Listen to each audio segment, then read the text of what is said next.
Well, I think different cultures arise from different consoles, right? Like iOS is a very different culture than PC does. Consoles generally have a different culture than PC does.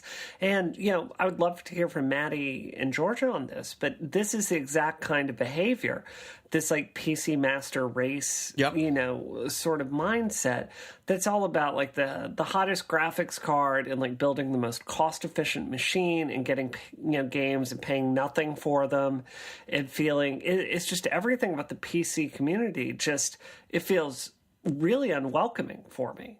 I think that a lot of that centers around Valve. I do. Honestly. I agree. Like, I don't know that I would say that same culture exists for other games that aren't associated with Steam. But Steam is such a juggernaut and like so unquestioned in computer gaming at this point that I don't know. I can't help but be suspicious of a company that has that much power. And I feel like I've spent this year just quietly wondering what is going on with Steam because I feel like it's gotten to a point where if you play computer games, that your Steam account is the most important account that you have, to a degree that is a little dangerous, because it means that Steam can't really ban users effectively without getting a lot of bad feedback.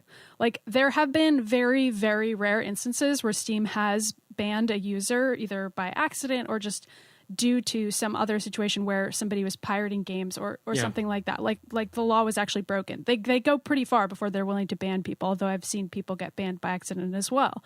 And the press that those situations get is so negative. And I feel like if Steam actually started banning people for sending death threats, I think they're too chicken to do it. And I think the reason why they'll never do it is because they know that people have bought so many hundreds of games with their Steam accounts that they really can't effectively punish people anymore. Do you know what I'm saying? Like, I'm trying to think of a way that you could effectively punish a user who had spent hundreds and hundreds and hundreds of dollars on Steam and was known to be about to spend several hundreds more dollars. Like, what's their motivation to ever rein in that person's behavior? Well, I think there are engineering fixes for this particular thing. Like, it's one thing to be able to play your games. It's another to be able to participate in the Valve community. And I think they could, I'm not going to say easily because it's a huge back end, but you could add like flags and things into the account to say,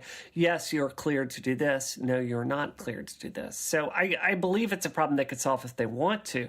My personal experience with them is they don't care.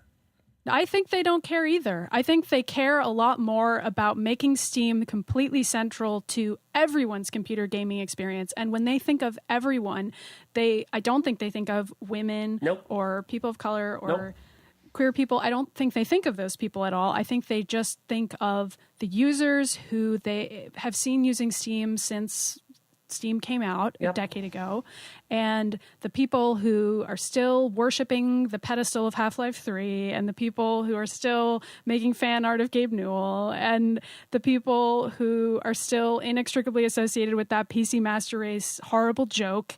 Those people are still just considered Steam's core fan base, and I feel like that's who is being catered to all the time to this really weird degree. And I don't know, I'm really starting to hate it. But Steam is so popular, it is completely impossible for me to even begin the conversation of saying, hey, do you guys think it's weird that every single computer game we own is on this one service? Like, remember when we all started getting scared of Google?